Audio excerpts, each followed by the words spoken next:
শান্তি।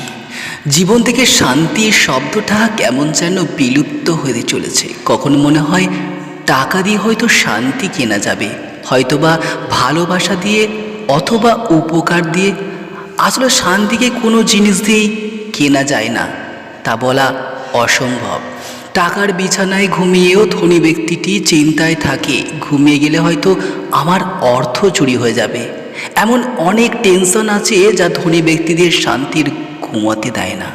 এটাই কি শান্তি? মধ্যবিত্ত পরিবারের ব্যক্তিটিও তার স্বপ্ন পূরণের জন্য দিন রাত কাজ করে যায়, অবশেষে একটা সময় সফলতা পায়। তখন দেখে তার বয়স আজ মৃত্যুর দ্বার প্রান্তে পৌঁছে গেছে। তার সফলতা উপভোগ করার সময় আর নেই। এটাই কি শান্তি? কেউ অর্থের মাঝে শান্তি খোঁজে, কেউ অর্থ বিলিয়ে দিয়ে শান্তি খোঁজে, কেউ যাযাবর জীবনের মাঝে শান্তি খোঁজে, কেউ কল্পনার জগতে শান্তি খোঁজে।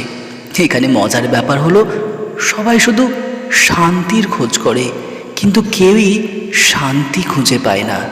তবুও কিছু মানুষ অভিনয় করে বলে আমি আজ শান্তিতে আছি।